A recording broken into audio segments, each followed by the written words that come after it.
Welcome to the Tech Blog Writer Podcast, your guide to future tech trends and innovation in a language you understand. Now, over to your host, Neil Hughes. Welcome back to the Tech Blog Writer Podcast. Here we are in full swing in the holiday season. It's one of them rare times of the year where everyone's actually nice to each other. Now, for that reason alone, I want to give you a fantastic story today. It might be a little bit schmaltzy, a little bit sugar-coated, but it really is quite an inspirational story. I mean, the company's called Voices. You can find them at Voicescom. Essentially, they are the largest global online marketplace for audio and voiceover products. And their services are comprised of nearly 500,000 business clients and voice actors. Although they've received over 2 million unique visitors annually and have 250,000 transactions, that's all impressive. But it's their startup story that will steal your hearts and minds. And believe me when I tell you, from the moment Dave Ciccarelli and his future wife Stephanie mapped out their original idea for a global voice-over marketplace, all on a napkin at their kitchen table, it was clear something special was on the horizon. And they're now married, of course, and they've got 250,000 voice actors registered on their site. But there's so many lessons they learned along the way and embracing the pivot and how rebranding proved to be the key turning point in their startup journey.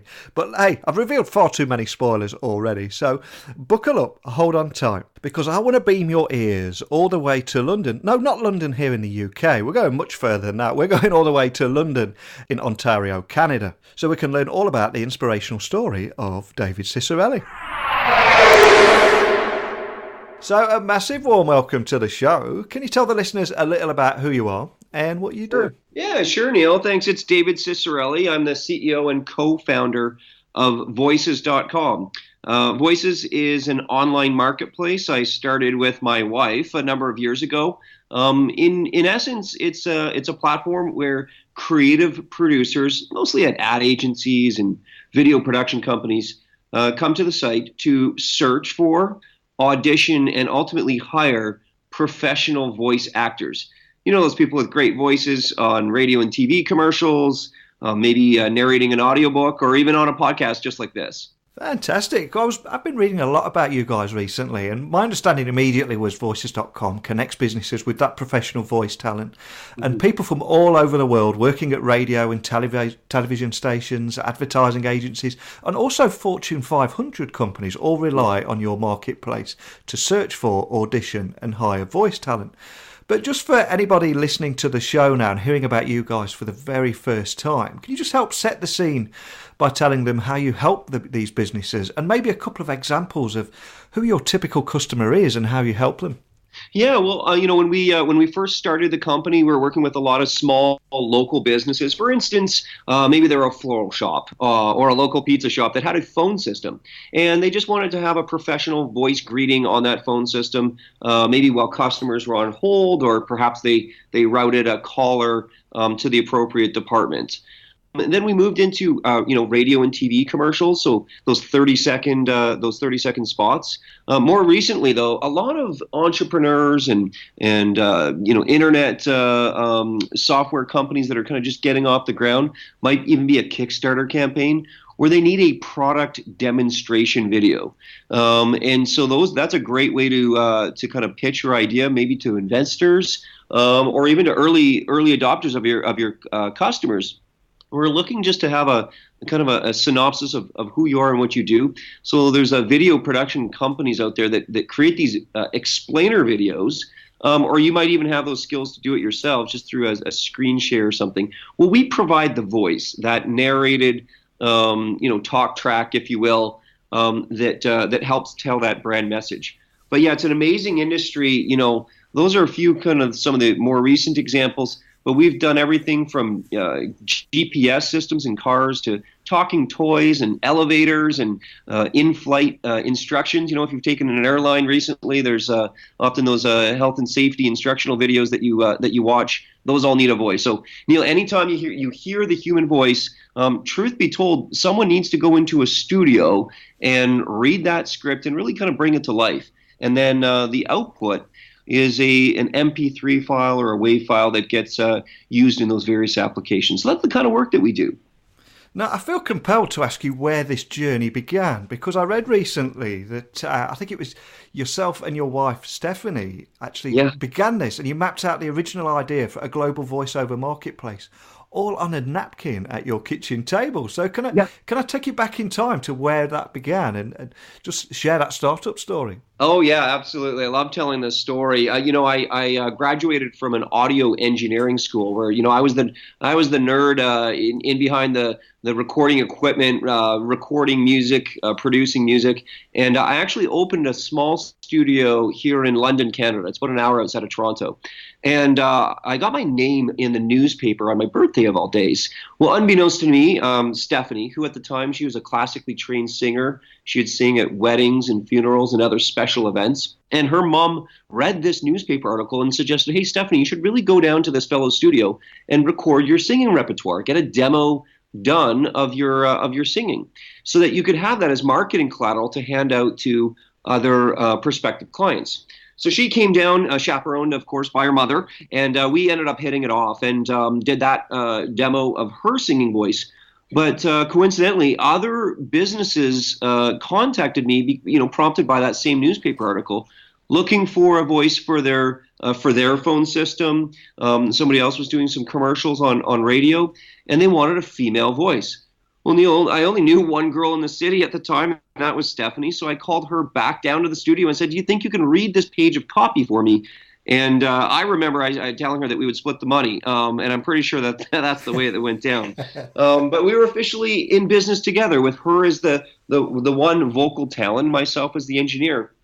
And with that modest degree of success early on, we recognized, wow, we should put together a rather primitive website showcasing her skills and promoting the studio. And that site attracted other freelance performers, voice actors from New York and LA, and who spoke French in Quebec, and who did celebrity sound-alikes or character voices. And they all asked more or less the same question: can we be listed on your site? And that was, the original aha moment was, wow, we're doing this work in, a secondary market, not in some major metropolitan center. And we're doing this for the community, the advertising and community around us.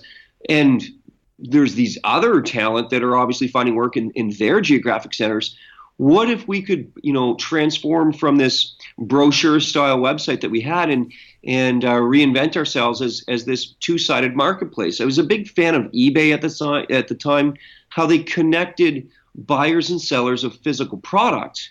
Well, what if you could connect buyers and sellers, buyers and service providers of voiceovers? And the deliverable, as I say, would be this MP3 file that was easily sent electronically over the web. And that was, the genesis, the original idea.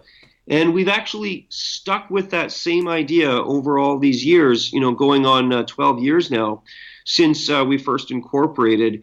And I actually think, if I may, I think that's been one of the secrets along the way, is that we've just been so focused on leading and transforming this one little slice of the world, helping people find great voices for their productions, and not getting distracted with all the other facets of creative production, but just focused on the voice. And that's what we intend to do for years to come as well. So looking back, was it when that service began to evolve and you changed the name there and rebranded? Was that the key turning point in the company's history where it just naturally evolved?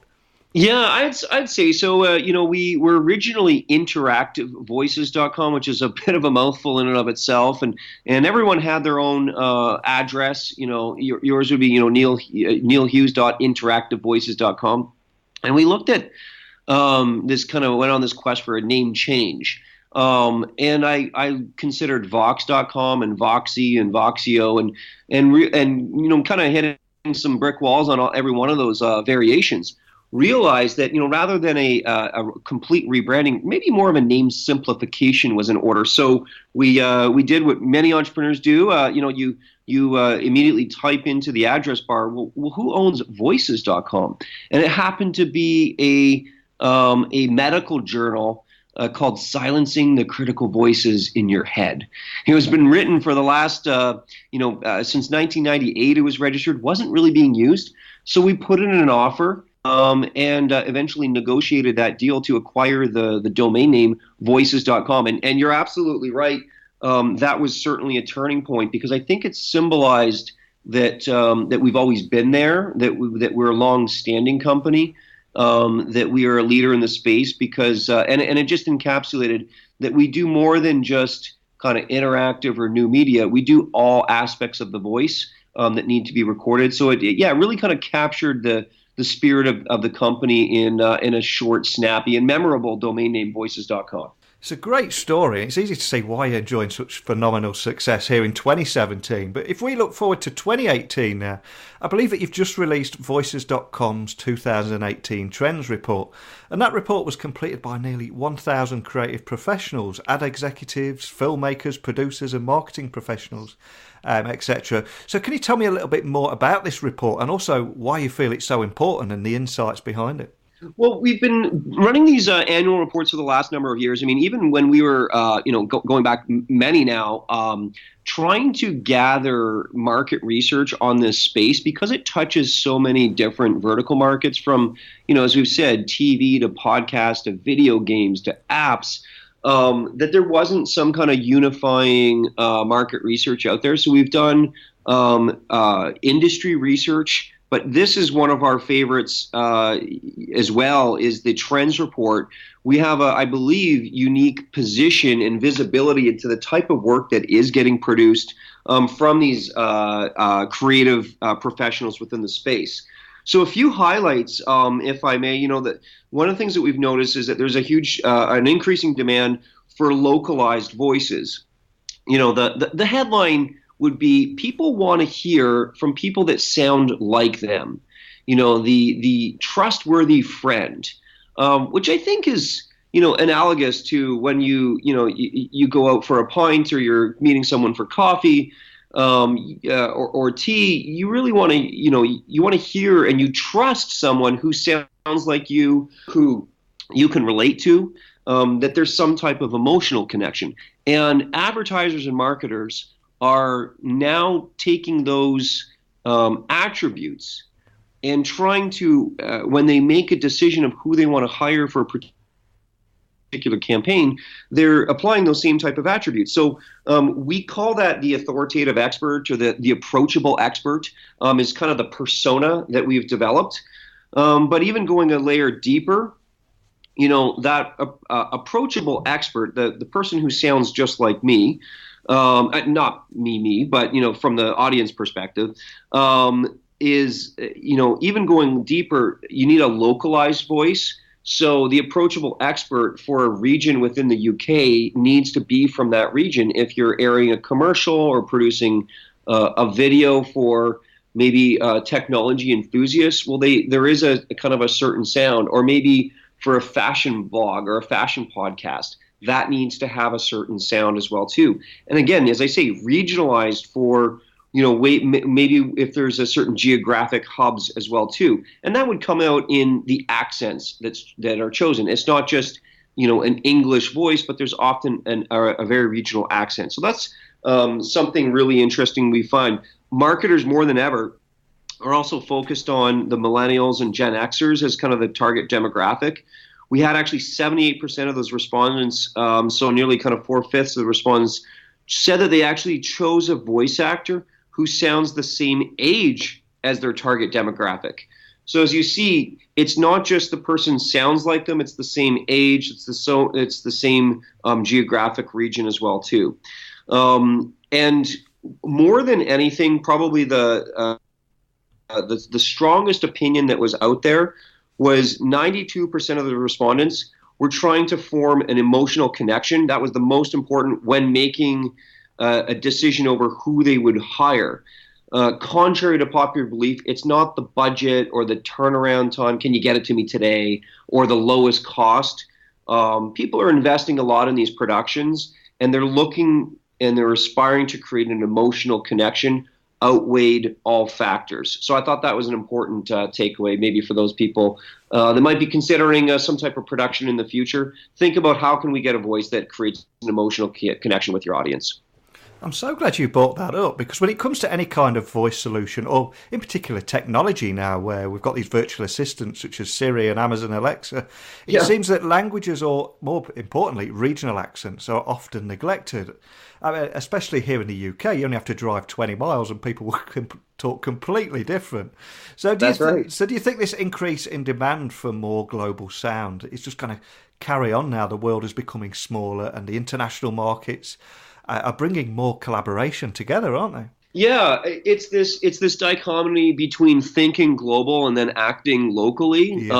You need to have this broad perspective of the different cultures, different nuances between your customers of where they are in the world, and then tailoring your offering, whether it's the ad copy, whether it's the voice, maybe it's even the visuals that you use, even down to sometimes the colors in your communication collateral. So absolutely, I think you need to kind of be constantly weighing, okay, how do I broaden my perspective for a global audience? But when I actually speak or communicate through the written form, through the voice, how can I then tailor that for a localized audience? And are there any other aspects of the report that you found particularly interesting, or maybe even surprising for people listening?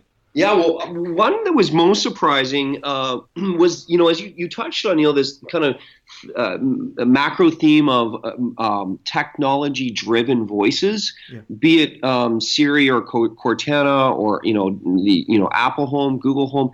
It seems that technology that we're interacting with computers, for lack of a better term, in not just with the touch, but also now with our speech. I think that voice can be considered a user interface.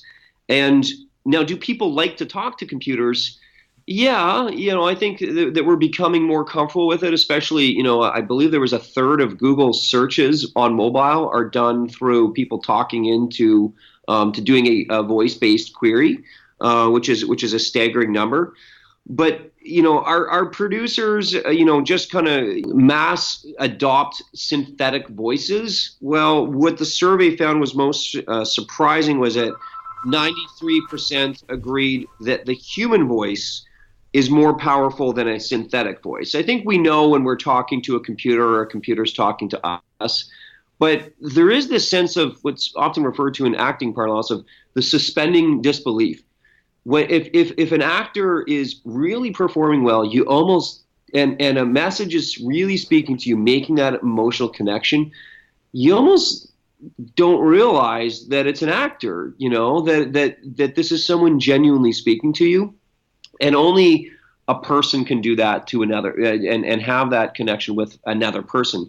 I think when you have these computer-generated voices, you really lose a lot of that quickly. Now, there's a time and a place for that. These synthetic voices or computer-generated voices, I would characterize that as transactional content. You punch some numbers into a phone and you get a voice speaking back to you, or maybe to navigational content would be another one. GPS-type voices. But when it veers into educational or entertainment, I don't think we really want to be entertained by computers or be taught by computers. But for those micro, under 5 seconds of recording or a voice, that's really where computerized voices, have their place. For all else, I think the human voice is certainly powerful, and it'll be years before it's displaced.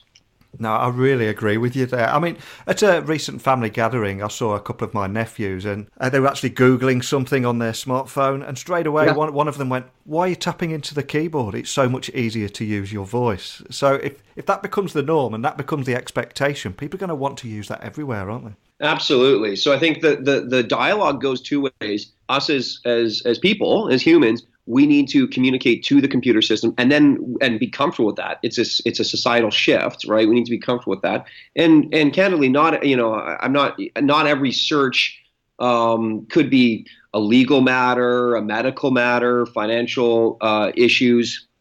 or topics, I'm not sure you necessarily want to speak it aloud, particularly in public, and nor would you want those search queries kind of read back to you aloud either. So I think, as a whole, we're collectively trying to figure out where those boundaries are. What's acceptable in a group or privately, what's suitable, and we're figuring this all out together. It's certainly a new frontier. So as we look forward to 2018, what do you think it's got in store for you guys at Voices.com? And is there anything else that you can share with us today about what your primary focus is going to be in the next 12 months? Well, one of the big moves that we're really thrilled about is we brought on our first institutional investors with Morgan Stanley's Exponential Capital.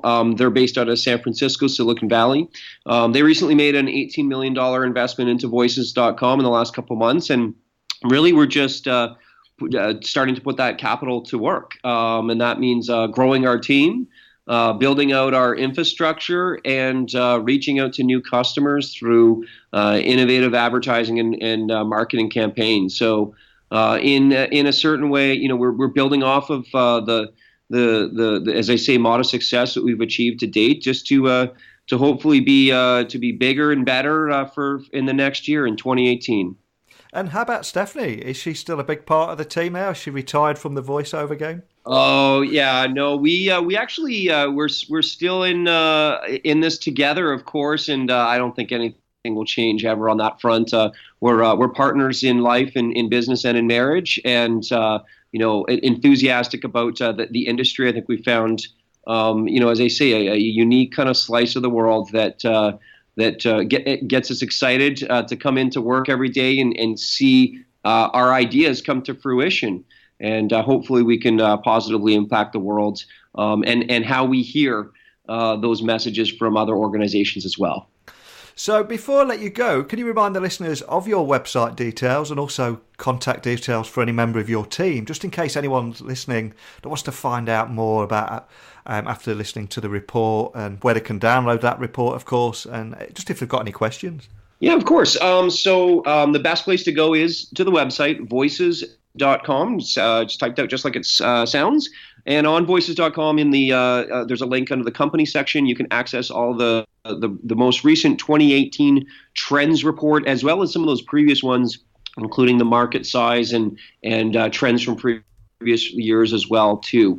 And you're welcome. Those people who might consider working with us, you're welcome to. Best way to do so is really just to create a free account. Allows you to listen to other voice actors, hear some of their samples, and if you have a project, we'd love the opportunity to be able to work with you as well. The website, one last time, is voices.com. Thanks so much, Neil. Fantastic. Well, one of the reasons I love doing this show is, of course, listening how technology is being used for the greater good and making a big difference and impact on the world, but also the startup stories that go behind them as well. And that story of you and your wife, Stephanie, there, mapping out an original idea all on a napkin at a kitchen table, and to what it's grown to now, is just fantastic and quite inspiring. So a big thank you for coming on. Absolutely. Thanks so much. Hopefully we can do it again soon. What a fantastic story. I mean, David might be an entrepreneur at heart, and for the last decade, David and his team have grown Voices.com from the ground up and become the leader of the voiceover industry. But for me, the most beautiful part of this story is David and his future wife, Stephanie, there, mapping out that original idea on a napkin at a kitchen table, and then the rest is history. That napkin really reminds me of an old, slightly cheesy quote where they say every choice that you make in this life is helping you shape your destiny. So choose wisely, for you are in charge of creating the story of your journey, and that story is your life. And that's what David and Stephanie's story reminded me of there. But outside of their story, there were some great points about the power of voice now, and I think it's something that we do underestimate, especially now there is more and more voice technology, but we don't necessarily think about the demand for languages and specific accents, because regional accents, different languages, are all about making your content more relatable and more engaging. and ultimately creating more connections to audiences. I think it's also worth remembering in all this talk that robots are taking over other industries and taking over jobs, a human voice with the correct intonation, empathy, understanding that is authentic is possibly the most underrated and powerful features that is out there. But hey, I don't want to ramble on. What are your thoughts on this? As always, send me an email at techblogwriter@outlook.com or equally tweet me at Neil C. Hughes. Speaking of voices, I don't want to wear mine out if I'm doing a show a day and singing in the shower. I'm going to rest my vocal cords now and walk off into the sunset. But I'll be back, so have no fear. But a big thank you for listening as always. And until next time, don't be a stranger. Thanks for listening to the Tech Blog Writer Podcast. Until next time, remember, technology is best when it brings people together.